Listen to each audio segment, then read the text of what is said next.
But the other important thing to pay attention to here is, when I look at the way interventions are thought about, it's sort of a spray and pray type of, we got to do a little bit for the seniors, we got to do a little bit for the juniors, a little bit for the sophomores, a little bit for the freshmen.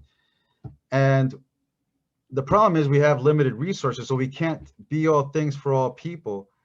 And at some point, we're going to have to ask ourselves, these interventions that we do for the seniors and the juniors, what if we didn't? Would it really change things? And till present, nobody has proven that. So I'm going to go out on the limb and say, at some point, we got to invest in the future, in the 4-year plan, which means that every freshman class that comes in, we have to heavy load the intervention with the freshmen. If we're effective, then we don't have problems with sophomores. We have the majority of them coming back, and they'll stick around for junior year and senior year. But right now, they drop off in high numbers, in high percentages, right? And because we don't have a strategy for nixing out whatever problems they bring to the table come freshman year, right? And so those fester into sophomore year, and they cause some to leave and some to stay, but they stay and they're behind.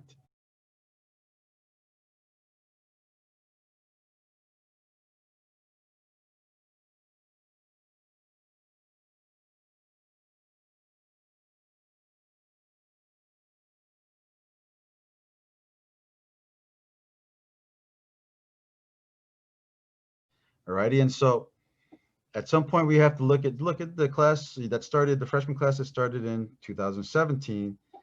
By the following year, only that many returned back. So we're looking at 53 plus 22, that's 75 dropped off. Doesn't matter if they went someplace else, we weren't able to hold them here. And a lot of them probably would have if they had some kind of feeling of success or feeling of connection to the place that they attend for school. 576 to 516, that's a loss of 50. I could look at here. I mean, back in 2014, by the time 2015 rolled in, we had lost 139. 139. And so how could we lose so many freshmen every year? I mean, look at this. This was actually a year 2015, 2016, we actually went up by a few, but that's an anomaly then, right? But here, 50 something, here's 70 something, here's 50, here's 100 something, here's 508 to 445, 55 plus 8, 63, 46. There's always a drop. You'll have to prove to me that that drop was all people who moved to another place. I don't buy it.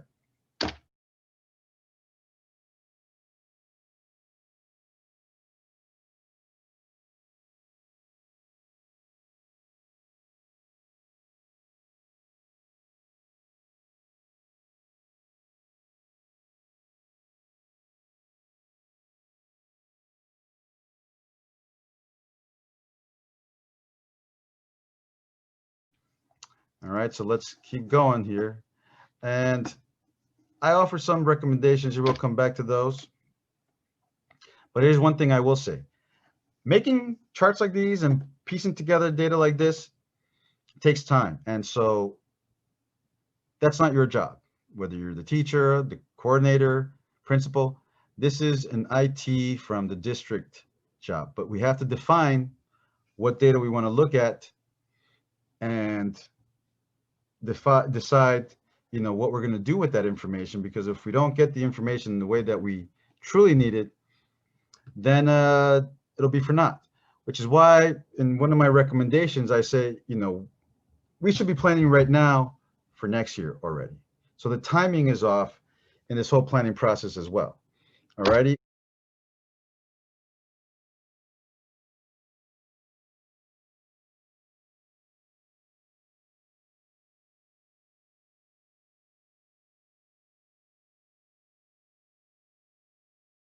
Here we're looking at root analysis, right? And let me take a step back.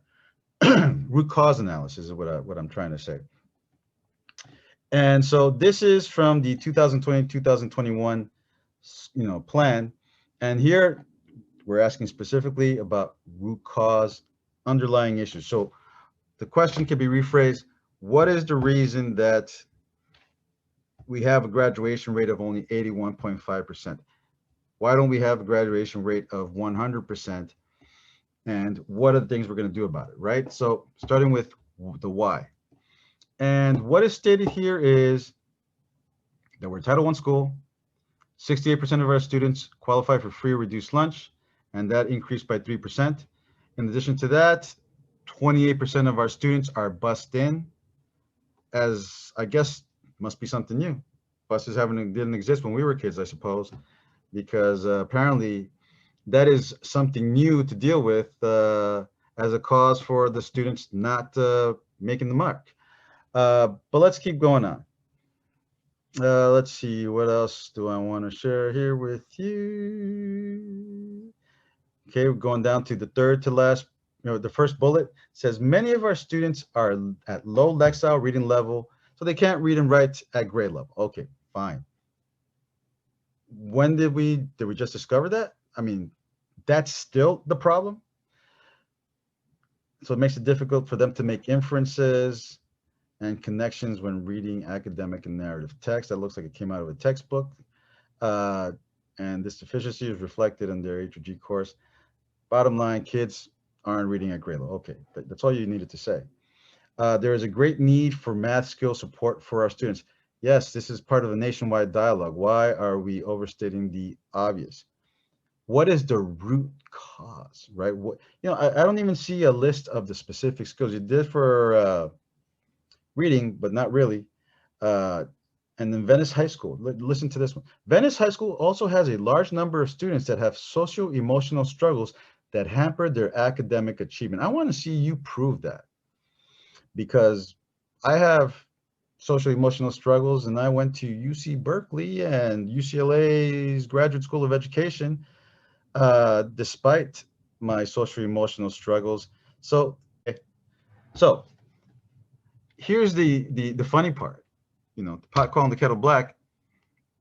Here's the data. Here's the root cause analysis from the prior year's report, and then the year before that, and then the year before that. And let me get my mug out of the way. Excuse me, I'm trying to find my mouse. Okay. And all I'm going to do is just show you where I've highlighted redundancies from one year to the other. Okay. So first, we have many students come to us after norm day. All 3 years, we say the same thing. That means you know this problem very well and you can anticipate it. Why isn't it solved? That's the real question. That's the root cause right there. More than 25% of our student body is bussed in. Okay, so the kids are bussed in, said 1, 2, 3 years in a row. Shall we give them cars? Shall we ask them to move closer? Okay, not a good root cause. English learners, those are the students that suffer the most. Oh, and special ed and African Americans every year. Okay, what's the news here? Get to the root cause. Shall we rephrase the question? Why is it that the same things keep on holding you back each year? What have you done differently, as what question 4 asked? What have we done differently so that these things are a thing of the past, right? All I can say is copy and paste, or maybe not even copy and paste, just change the date. And we have more. Oh, here's this one's rich. Venice has one of the larger special education populations of high schools on the west side. So if it was on the east side, it wouldn't be an issue.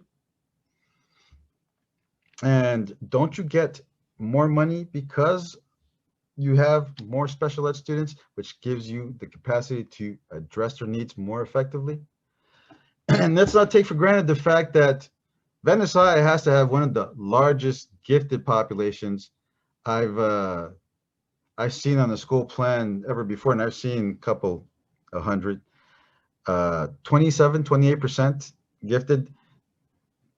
1 out of every 4, a little bit more than that. Students is every teacher's heaven on earth because they pick it up like that.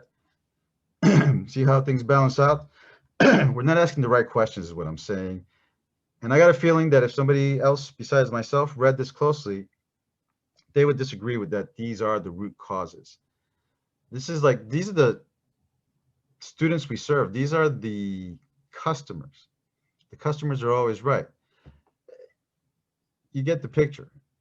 And there are paid professionals, paid, not poorly, to bring them out of low Excel, to give them those math skills.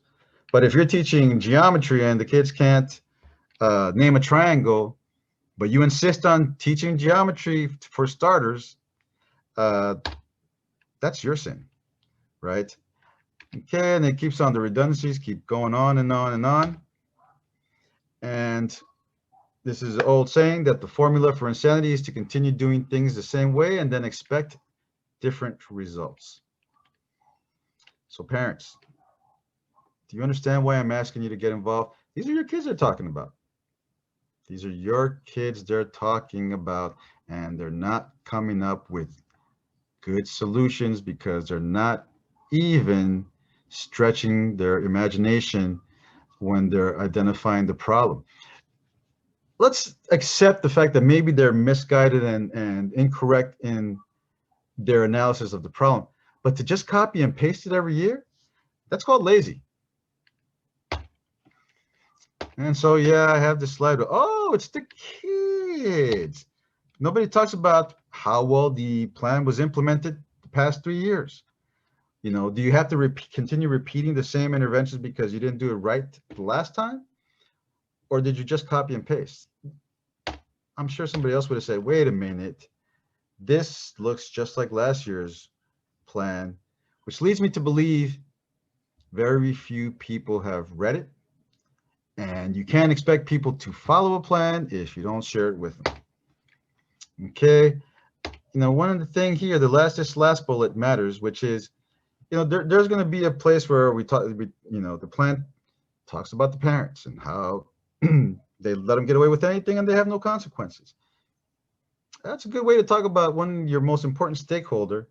But even then, have you ever been to a PTA or a Friends of Gondo meeting? There's a good 60 to 80 parents there passionately talking about things to do to help out the teachers, to help out the students. Have they seen this plan? They would be good advocates. So, the disconnect of self-deception, right? What is this about? So here's that same analysis, root cause analysis, right? Blaming the students because they live too far, because they're unable to attend tutoring, because they are poor, they speak a second language, they have emotional problems. About this social emotional thing, America has a social emotional struggle going on. Have you seen the elections behavior? Have you seen social media lately? So please, let's not use that to excuse ourselves of what we, the adults, are supposed to be doing for the kids.